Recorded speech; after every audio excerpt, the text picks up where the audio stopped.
सागर में से एक छोटी सी बूंद हमारे भी ऊपर डाल दे, जिससे कि हमारा हृदय का अंधकार समाप्त हो जाए। और आप ऐसी कोई मंगलमयी कथा श्रवण कराएं जो समस्त सद्ग्रंथों का सार हो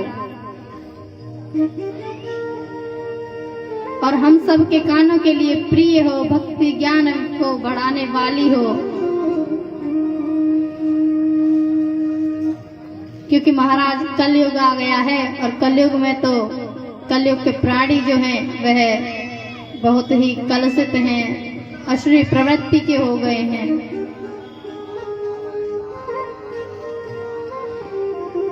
और चिंतामणि और कल्प वृक्ष के सामने जिस वस्तु का चिंतन किया जाए वह वो प्रदान करा देते हैं, पर चिंतामणि और कल्प वृक्ष में भी वह सामर्थ्य नहीं है जो गुरुदेव का साक्षात करा सके।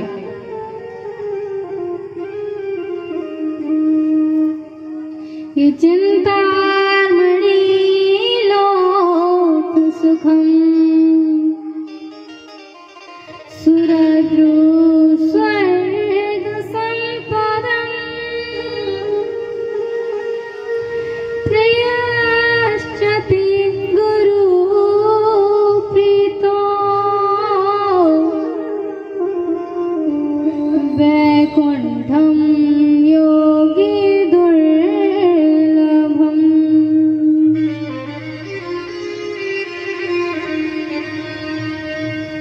लेकिन यदि गुरुदेव भगवान प्रसन्न हो जाएं तो वह बड़े बड़े योगियों को भी दुर्लभ वैकुंठ प्रदान करा देते हैं। वो कहते हैं ना कि इस दुनिया में सभी किरदार निभाने आते हैं, इस दुनिया में सभी किरदार निभाने आते हैं। कोई किसी को हंसाने, कोई किसी को रुलाने आते हैं, परंतु धन्य हैं हमारे गुरुदेव और संत जो केवल हरि नाम जपाकर हमें भगवान से मिलाने आते हैं। बोलो, हाथ जोड़ करके बोलिए राधे राधे। आवाज नहीं आई, जोर से बोलिए राधे राधे। गुरुदेव भगवान यदि प्रसन्न हो जाएं तो वह संसार की समस्त वस्तुओं को भी प्रदान करा देते हैं। श्री सूत जी महाराज ऐसे ये सब सुन करके बड़े प्रसन्न हुए। प्रीति सोनक चिंते थे हतो वाज्मी विचार्या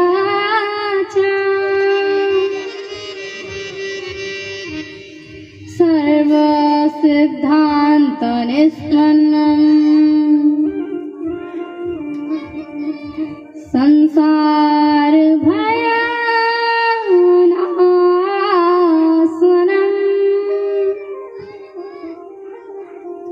श्री सूत जी महाराज कहते हैं, शिष्यों, यदि आप लोगों के हृदय में हमारे प्रति इतना प्रेम है तो मैं तुम्हें जो ये भय है इसको समाप्त करने वाला सद ग्रंथ सुनाने जा रहा हूँ। क्योंकि इस दुनिया में सबसे बड़ा भय तो मृत्यु का ही है, तो आप सावधानी पूर्वक श्रवण करें। काल व्याल मुखम ग्रासत्र निर्णासहेतुवे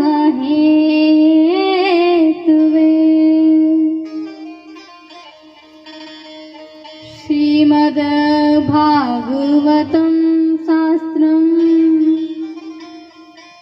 किलोकीरेण भासितम्।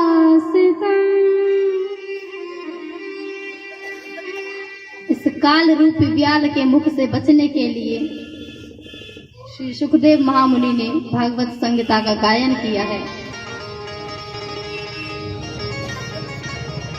श्रीमद् भागवत श्रवण करने का सौभाग्य हम लोगों को तब प्राप्त होता है जब जीव के जन्म जन्मांतर के फल, जो जीव का जन्म जन्मांतर के फल होते हैं उनके पुण्य का उदय होता है, तब श्रीमद् भागवत श्रवण करने का परम सौभाग्य प्राप्त होता है।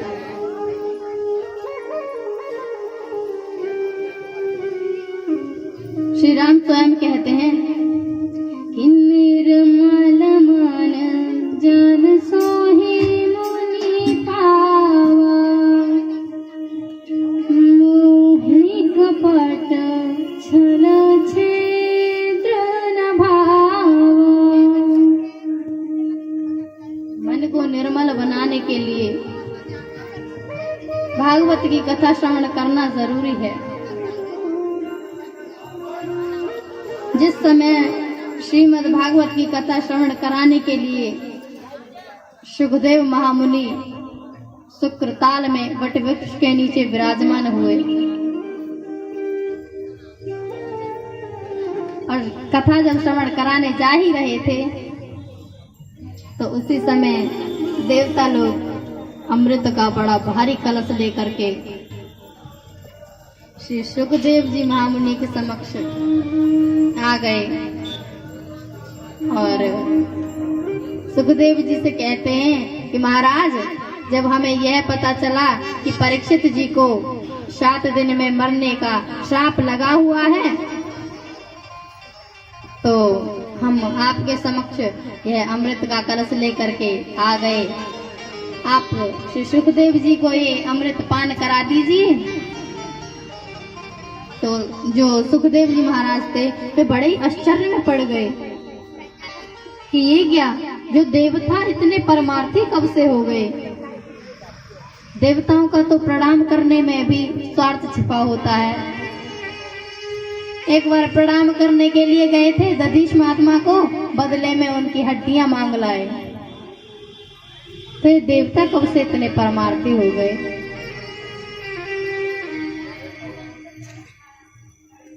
इतना सोच ही रहे थे कि देवता लोग दोबारा फिर से कहने लगे कि महाराज, आप क्या सोच रहे हैं, यह अमृत उन्हें पान करा दीजिए और हमें इसके बदले में कथामृत पान करा दीजिए।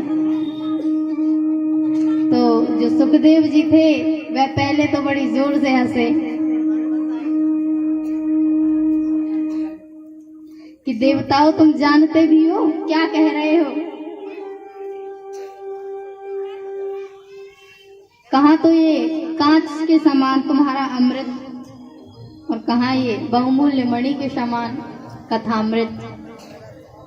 कोई बराबरी नहीं है। यदि किसी वस्तु का विनिमय भी करना हो तो वह बराबर की होनी चाहिए। कुछ शर्म लिहाज बची है कि सारी बेच खाए। मुंह उठा के चले आए। ऐसे डांट करके उनसे कहते हैं कि अमृत पान करने से स्वर्ग की प्राप्ति होती है और स्वर्ग में आप तभी तक रह सकते हो जब तक कि आपके पुण्य हैं। और जैसे ही पुण्य क्षीण हो जाने के पश्चात क्षीणे पुण्य मृत्युलोके विशन्ति, पुण्य क्षीण हो जाने के पश्चात ही स्वर्ग से आपको धक्का मार करके मृत्युलोक में भेज दिया जाएगा। परंतु जो कथामृत है उसे पान करने से तो वैकुंठ की प्राप्ति होती है, जो कि भगवान का घर है, जहां से लौटकर कोई कभी नहीं आता।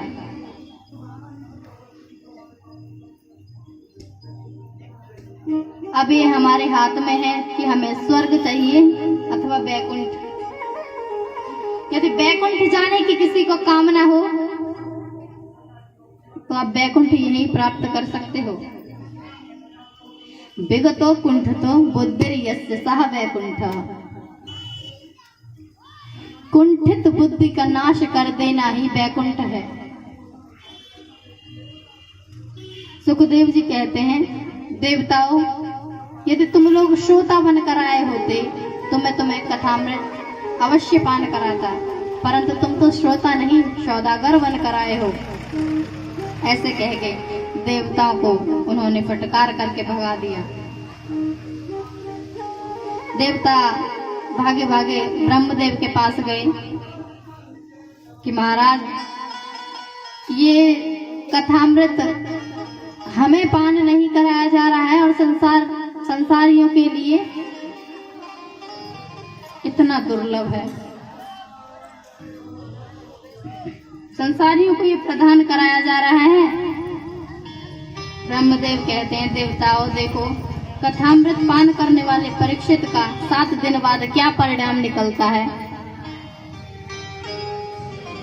और जैसे ही 7 दिन बाद परीक्षित जी को मुक्तिवद प्राप्त करते हुए देखा तो सभी बड़े आश्चर्य में पड़ गए,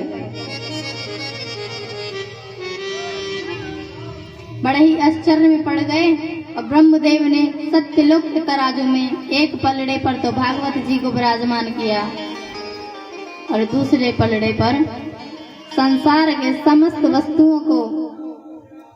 और जैसे ही उठा करके देखते हैं तो क्या देखते हैं कि जो भागवत जी वाला पलड़ा है वो नीचे है और जो संसार, जिसमें संसारिक सारी वस्तुएं हैं, वो पलड़ा ऊपर लटक रहा है। तभी से ब्रह्मदेव ने यह घोषणा कर दी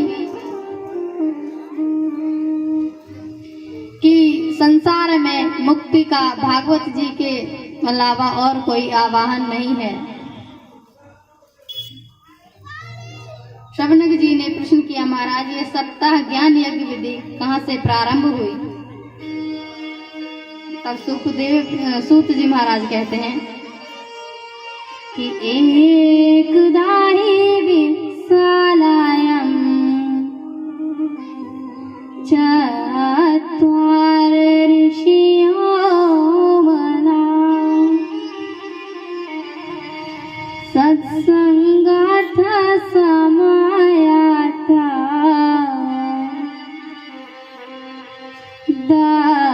दादृशुस्तत्र नारदम्।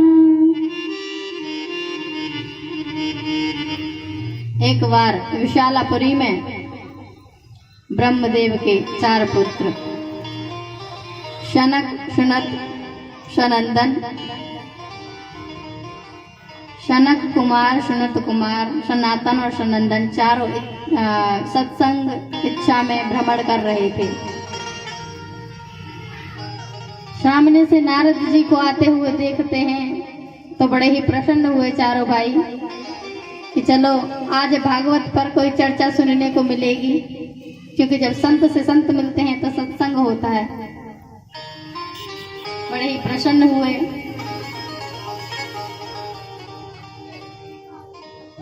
परंतु जैसे ही नारद जी को पास आते देखा तो क्या देखते हैं कि नारद जी का मुख बड़ा ही उदास है। गोस्वामी तुलसीदास जी महाराज रामचरितमानस में कहते हैं, संत मिलन सम सुख जग नाही, नहीं दरिद्र सम दुख जग माही। संत जो होते हैं वह हरिनाम जपा करके भगवान से मिलाने आते हैं, परंतु कुछ दुष्ट लोग होते हैं जो भागवत जी में विविधान डालते हैं।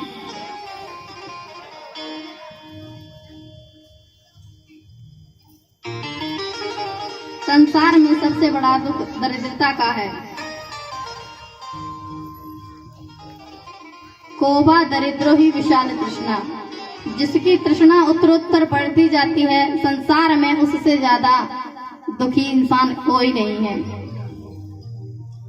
सोचते हैं कि आज ये है हमारे पास जैसे कोई गाड़ी है तो सोचते हैं कि ये गाड़ी हमारे पास होनी चाहिए। अब वो भी हमारे पास आ गई, फिर सोचते हैं कि वो हमारे पास होनी चाहिए। वो आ गई तो किसी और की देखते हैं कि क्या कितनी सुंदर गाड़ी है, ये हमारे पास होनी चाहिए। तो संसार में पेट तो किसी का भरता ही नहीं है। जिसकी तृष्णा उत्तरोत्तर बढ़ती जाती है, उससे ज्यादा दरिद्र संसार में कोई नहीं है। संत के मिलन से बड़ा सुख कोई नहीं और दरिद्रता से बड़ा दुख कोई नहीं। नारद जी जैसे ही पास आए तो देखते हैं नारद जी का मुख अत्यंत उदास है।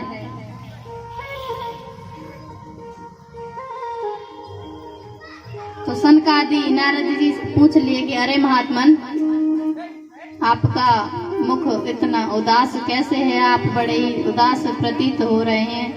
ऐसे लग रहा है जैसे किसी कृपण व्यक्ति का धन चला गया हो, किसी धनी व्यक्ति जो बहुत बड़ा पैसे वाला हो, उसका सारा धन चोरी हो गया हो। परंतु आप तो इतने विरक्त महात्मा हैं जिन्होंने अपने लिए कुटिया भी नहीं बनाई, तो आपका क्या चला गया? नारद जी अपने बड़े अग्रजों को प्रणाम करके कहते हैं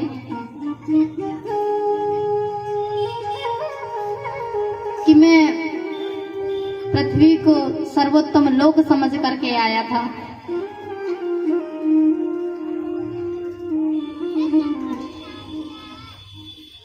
पृथ्वी को सर्वोत्तम लोक समझ करके आया था। मैंने पुष्कर, प्रयाग, काशी, गोदावरी सर्वत्र भ्रमण किया, परंतु मेरे मन को शांति कहीं नहीं मिली। दानी तो बचे ही नहीं हैं। संसारिक सभी ये जो मनुष्य हैं पाखंडी होते जा रहे हैं, तपस्वी तो रहे ही नहीं, और जिसके पास जितनी बड़ी प्रॉपर्टी होती है वह उतने ही बड़े संत कहे जाते हैं। यह देख करके मेरा मन अशांत हो गया, तो मैंने सोचा चलो भगवान कृष्ण की जहाँ पर उनका बालपन बीता है वहीं पर जाकर के देखते हैं, क्रीड़ा स्थली वृंदावन में जाकर के देखते हैं वहाँ क्या चल रहा है। वहां पर जाकर के देखते हैं कि एक नवयुवती बैठ करके रो रही है और उसके पास दो वृद्ध पड़े हुए हैं। हजारों लाखों स्त्रियां उसकी सेवा कर रही हैं। तो पहले तो हमारे मन में विचार आया कि चलो चल करके पूछ लेते कि ये हैं कौन और इनकी दुख का कारण क्या है। परंतु नारद जी पुनः सोचते हैं कि स्त्रियों का कोई भरोसा नहीं, कभी हंसने लग जाएं, कब रोने लग जाएं। तो नारद जी उनके पास नहीं गए, और जैसे ही चलने वाले थे तो देवी ने आवाज लगाई कि ऋषिवर सुनिए तो सही, हमारी चिंता का निवारण कीजिए।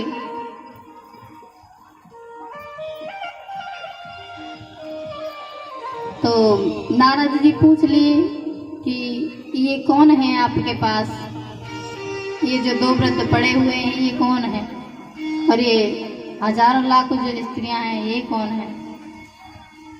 तो भक्ति महारानी कहती हैं कि मेरा नाम भक्ति है।